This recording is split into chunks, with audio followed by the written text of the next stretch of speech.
1915 ईस्वी में महात्मा गांधी जब साउथ अफ्रीका से भारत देश आए तो उनका संपर्क भारतीय राजनेताओं या स्वतंत्रता संग्राम सेनानियों से हुआ, जिसमें गोपाल कृष्ण गोखले के संपर्क में आने के बाद महात्मा गांधी ने उन्हें अपना राजनीतिक गुरु बनाया और भारतीय स्वतंत्रता आंदोलन में अपने को सम्मिलित किया। महात्मा गांधी अंग्रेजों के द्वारा बर्बरता, अत्याचार और उनके द्वारा भारतीयों के ऊपर जो अनेक प्रकार के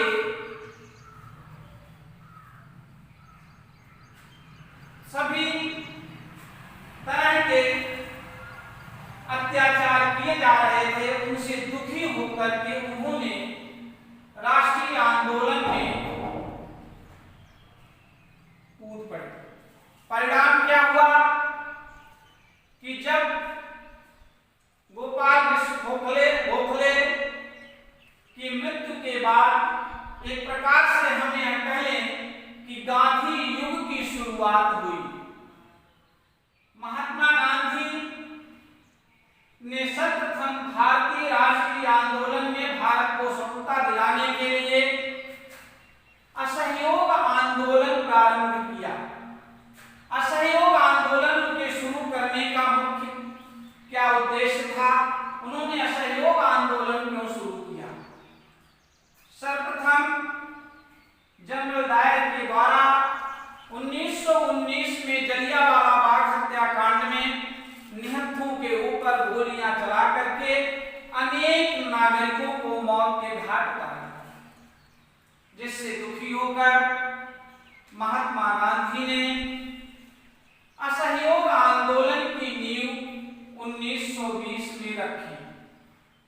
इस असहयोग आंदोलन का मुख्य उद्देश्य क्या था?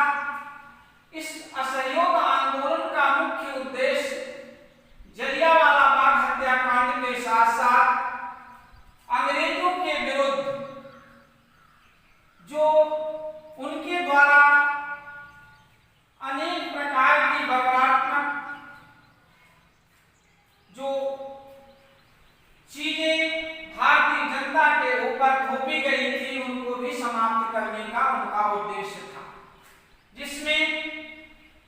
महात्मा गांधी अपने आंदोलन के माध्यम से पूरे संपूर्ण भारतवर्ष की जनता को एकता के सूत्र में बांधने का काम किया। कैसे? महात्मा गांधी ने अंग्रेजों के विरुद्ध अहिंसात्मक आंदोलन को छेड़ते हुए अंग्रेजों को किसी भी प्रकार की सहायता न देने का एक बीड़ा उठाया, जिसमें सरकारी विद्यालयों को छोड़ना, अंग्रेजों के द्वारा किसी भी वस्तु या किसी भी चीज का बहिष्कार करना, अंग्रेजों के द्वारा प्राप्त उपाधियों का बहिष्कार करना,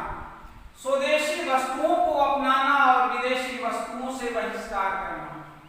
यह आंदोलन चलता रहा, अपने विकास की मार्ग की तरफ बढ़ता रहा। संयोग से 1922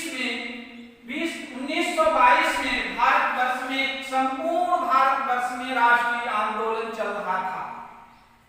जिसमें अंग्रेजों ने इस आंदोलन को दबाने के लिए भारत के उन तमाम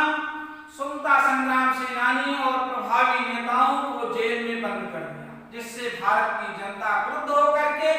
चौरी चौरा में एक पुलिस थाने में 1922 में 22 पुलिसकर्मियों को मार करके और वहां का हथियार संलग्न किया, जिससे महात्मा गांधी इस हिंसात्मक आंदोलन से दुखी होकर के उन्होंने असहयोग आंदोलन को स्थगित कर दिया। असहयोग आंदोलन स्थगित हो जाने के बाद पुनः उन्होंने कुछ दिन के बाद सविनय अवज्ञा आंदोलन की शुरुआत की, जो मार्च 1930 में प्रारंभ हुआ। सविनय अवज्ञा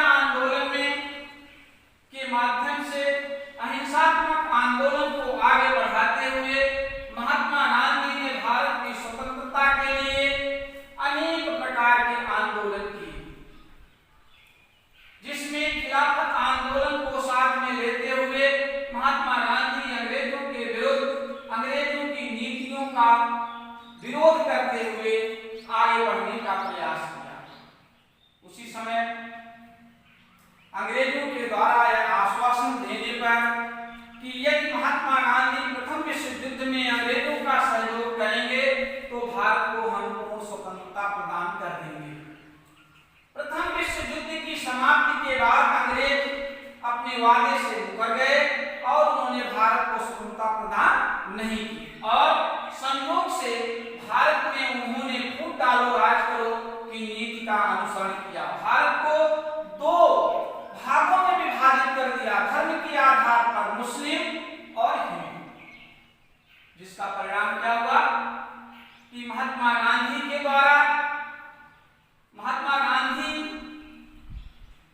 द्वारा अंग्रेजों को जो आश्वासन प्रथम विश्व युद्ध के लिए दिया गया था, अंग्रेजों के द्वारा वह चीज नहीं मानने के कारण महात्मा गांधी ने पुनः अनेक प्रकार के फिर आंदोलन चलाए, जिसमें सबसे मुख्य आंदोलन है नमक का कानून तोड़ना। महात्मा गांधी ने नमक के कानून को तोड़ने के लिए साबरमती आश्रम से अपने 78 सहयोगियों के साथ दांडी नामक मार्ग पे जाकर के, नामक स्थान पर जाकर के उन्होंने नमक के कानून को तोड़ा। इस तरह से जब अंग्रेजों को यह आभास हो गया कि अब भारतवर्ष में महात्मा गांधी के अहिंसात्मक उनके प्रभाव को देखते